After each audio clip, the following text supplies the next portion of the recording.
well, I've always operated on, it's worked well for us, is there is a cost per sale as well, like as Josh mentioned, a cost per sale. How much do you pay for the client and how much do you get from the client, right? Both very important numbers. So the way we've always run this is we always look, our marketing and sales are based on a 1-to-6 ratio, which means the cost per sale versus lifetime value is a 1-to-6 ratio, meaning we want to, basically whatever we pay to get the client, we want to make at least 6 times that money back and within 6 months, right? So for example, if we're spending £100 to buy a customer, we run Facebook ads, we get 10 leads for £100, 10 pounds each, and we get 1 sale, which is £100. How much are we going to make back in LTV then? 600, right? And when are we going to make that by? Yeah, not over 24 years or anything like that. In 6 months. And these numbers come from general investment circles. When investors are looking to invest into a recurring revenue membership type business, which is what you will have, they will generally look at a sustainable number. Yeah, there's more factors with the rest of the business obviously, but just looking at marketing process alone, a 1-to-6 ratio is something they would consider a good investment that you can put the gas on basically to scale that. But again, you've got to make sure your operating costs and everything are fine too. But we look for that 1-to-6 ratio. So what that tells us then is that gives us an evergreen, organic, rolling. We always know how much we can afford to spend. So because you'll see Facebook ad prices will fluctuate up and down. Facebook have just been fined, was it like $5 billion now for that data breach thing. So you can probably imagine their ad costs are going to go up probably in the next couple of weeks, right? Because they make some money back.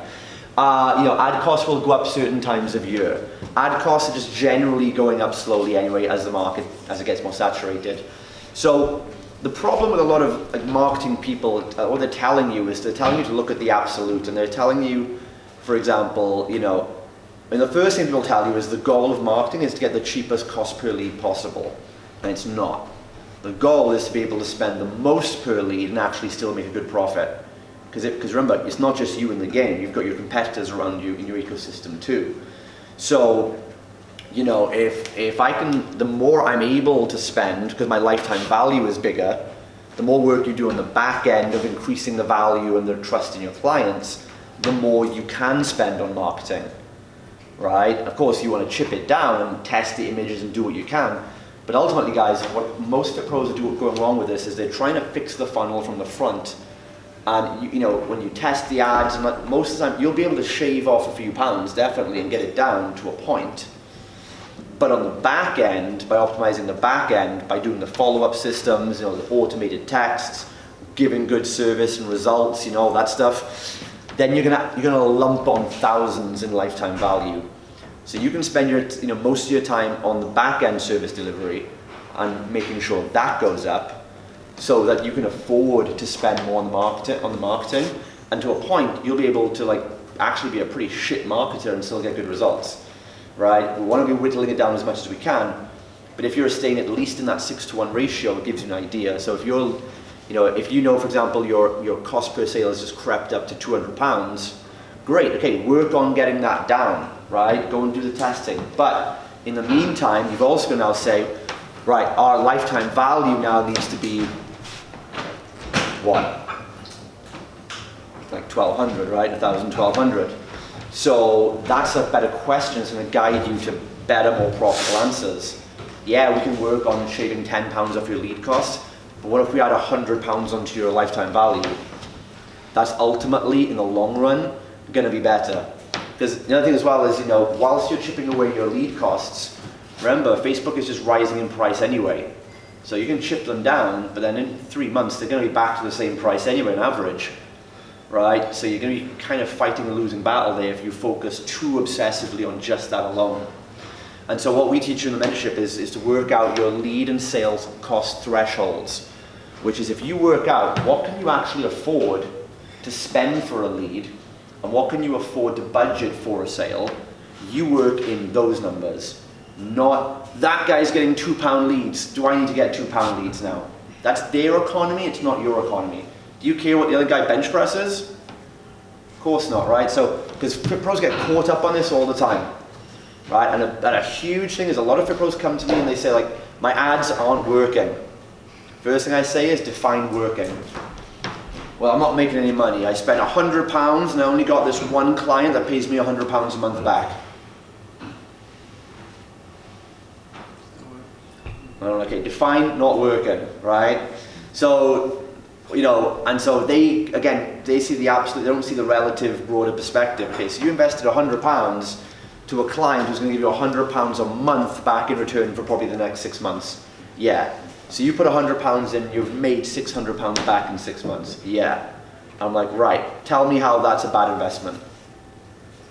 Oh, right, and then they actually realize, right? So, not saying we couldn't make that a better investment, and they could actually be investing £50 in to get £1,000 back. Definitely, we can work on that. But at the same time, look at where you actually are. Again, Facebook ads are still disproportionately so cheap for what you're getting, right? And what I encourage you guys is, you know, if you do have a front-end transaction offer, you have a front-end offer, like we teach, like you have a 21-day, a 4-week program, a 6-week program, whatever it is, and you charge for that. Or if you just put people straight into a rolling month to month, whatever the first transaction amount is, if it's £100 a month or if it's $150 for a 6-week challenge, you want to set up your back-end systems so that you can afford to spend that amount of money to buy the transaction and break even. Not that you should spend that much. Oh God, we never spend that much, you know, but we'll generally pay about £20 to £30 a sale on average for a £150 6-week program. But we know our threshold is set up so we could spend $150 if we had to, or we wanted to, right? And because here's another thing, if you should never, I don't believe you should ever count front-end offer revenue from front-end transactions. That is not your revenue. The only revenue you count really is the recurring direct debit revenue from real clients on the back end, right? I mean, yes, for tax and accounting, yes, you count it as revenue. I'm not saying take it off the books, but what I mean is don't, because again, you can sell, you know, we probably sold overall about, last month we probably sold about 500 6-week challenge packages, right, overall across our centers, right? That revenue is pretty significant, right? But we're not out there doing a happy dance of like, we made, you know, £20,000 in sales this month, you know, plus maybe 10,000 of our actual recurring revenue, £30,000. No. That is a false positive, and it gets you front-end focused where the money isn't really there. It's like, you know, just like scoring a date with someone. It doesn't mean it's going to go anywhere after that. Don't get too hung up on it. So we don't count our success on that front-end transaction revenue, right? If they bought in for a front-end program, we in fact look to say, right, we're going to have a customer acquisition cost out of that. So if it's $150, let's say, for a 6-week package, well, we're going to spend £30 on buying the customer for advertising. We might give £20 in sales commission to a salesperson, right? So now that $150 has now gone down to you know, £90, £100 already. But then we say, now when we actually separate this money out, so we actually have 2 accounts in our business, and the front-end offer revenue goes to a whole separate account. So we know it's there. And we use that, we try and invest as much of that money back into the client and liquidate all our costs on that, because the more of that money we can put back into the client, so they invest $150 in themselves, the more they're going to stay long-term with us. So let's say we spend £50 of that $150 is on acquisition, marketing and sales commission. Then we'll take another £20 out and we'll go and buy them a salon voucher that they've paid for, but it's a gift, right? Or, you know, we go to a salon and say, hey, can you guys sell us, we're going to put like 200 women onto a 6-week challenge. Can you guys, can we get from you a £30 salon voucher at a wholesale price of £15 if we buy 100 of them? And if they're smart, they say yes. So now you've bought a £30 salon voucher for £15 that comes out of the client's payment, right? And now you're making their money work for them now, right? So then you give them that back. We just did a photo shoot with our clients. We pay a top photographer to come in and do a photo shoot with all our clients, right? So our before and afters look a lot better. I'll show you an example actually. Something you guys might want to, a bit tactical, but it's something about differentiating again.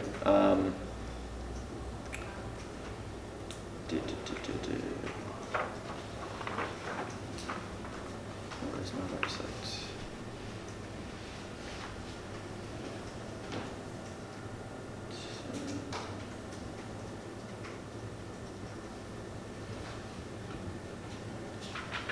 Where does that go?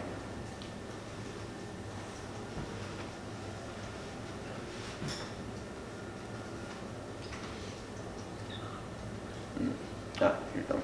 So again, sorry, it's on my mobile, but so you know the regular before and after pictures, right? We take those, of course. What we also do is, this is like one of our clients, right? So again, it's hard to see this, but we have the before and after photos. But we also, on the end of the challenge, we pay for a photo shoot, and we have them come in their workout gear, and they bring a little dress in, and we get shots like this of them too. Now, that first of all gets over the Facebook's before and after ban policy of showing people in their underwear with their face cut off. Secondly, this distinguishes us from our competitors immediately. They're not fitness models, they're just our clients. It shows way more than just their silhouette's gone smaller, they've lost 5 kilos, but no, actually they've made a real confidence transformation. Then we get this blown up into a canvas picture and sent to the client with a small one with a frame. That blows them away. They're like, what the fuck? They paid for it. So you amount all this value, and if there's any money left over then, and we try and do that, then there should be like 30, 35 pounds left over of that 150 after all this. And then when it comes to the end of the 6-week challenge and we get an offer to carry on, we all say, you know what, we're going to give you a £35 voucher towards the balance to carry on as well, off next month, which they've already paid for. But you see, by investing all that money back into them, on acquisition, delivery, fulfillment, wow experience, and if there's money left over, that actually helps their long-term investment, how much do you think our chances of conversion? That's why we convert 74% right now of people after a 6-week challenge convert into long-term programs. With an average of 60 to 74%. We just did an Impressed in here. We just wrapped up a challenge with, I think, 80 people. 55% converted long-term. 90% of those 55 did 6 or 12 months paid in full packages. 90% took our paid in full for which was like £600 or £1,000. So we made a good money grab this month. We did that on purpose. We pushed that because August is coming and we want cash flow in the bank to sustain us through August in case people, drop off and stuff. You don't need more clients in August, you need more cash flow for August, whether the clients are there or not. That's the difference. And we'll do the same thing for the November push.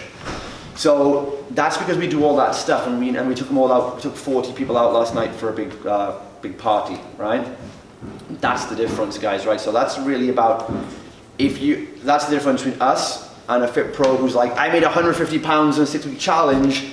I'm going to go and pay for a sports car now. And it's like, no, son, you haven't made any real money yet. Get back in the gym and put it back in your clients, right? If you invest back, they invest in you, you invest back in them. They invest in you bigger, and you invest in them bigger and give them a lifestyle transformation. You see it. If you just keep throwing, it's like, no, you have the money. Like, no, you have the money. No, you have the money. It'll keep snowballing like that, right? It's just that good side of giving. Does that make sense, guys? So the 6-to-1 ratio is good. Try and reinvest as much of that money back into your clients as you can. Don't try and make profit off the front-end revenue. Only count your back-end revenue as revenue, to be smart about it. Plus, that's recurring revenue you can count on. If you do make paid in full, I'm just telling you all the things I've made mistakes on in the past year. When you make paid in full sales, don't spend all the cash straight away. Because remember, you're getting that in lieu of recurring payments coming in. So if you make 10 grand upfront sales, now James is like, already, he's like, let's expand, let's do a new paint job, we need new medicine balls. Like, no, we don't. Just keep the money in the bank. Like, just learn not to spend it. And the real big thing we're focusing on now in our gyms is really looking at getting as much operating cash flow in the bank as you can. Who knows what operating cash flow means?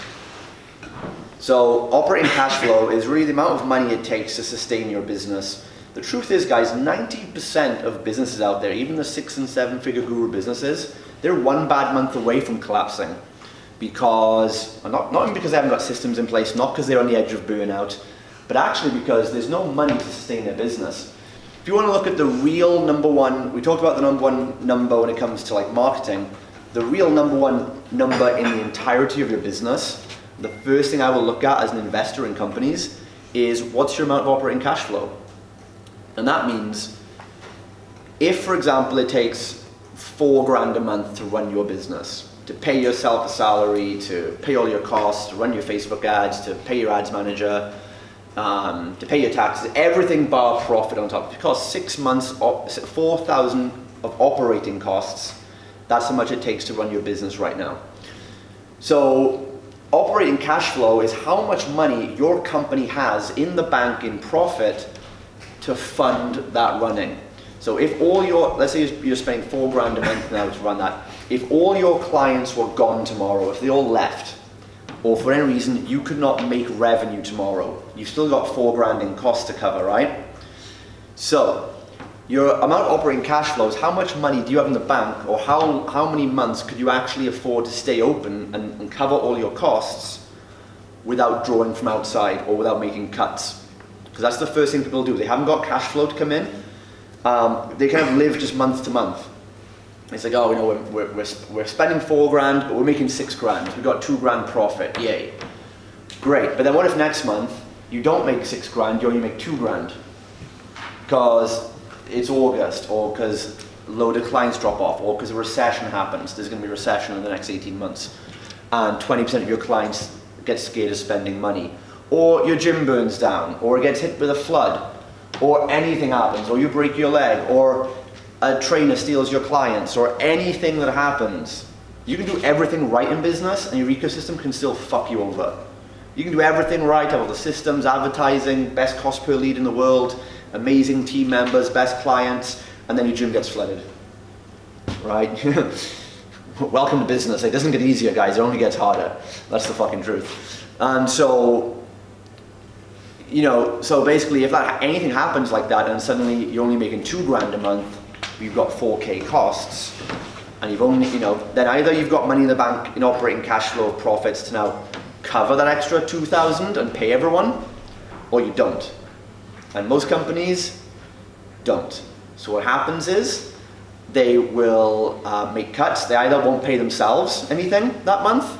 Who's done that before? Who's gone by, paid everything and not taken anything for themselves because nothing left, right? There's that. So the best, you know, and that's the problem mentally, because that behavior is you saying that the most valued employee and asset in this business, I'm deciding not to pay this month. How long is that person going to last in the business? Not long, because you'll close up shop before long, or have a burnout or a heart attack or something.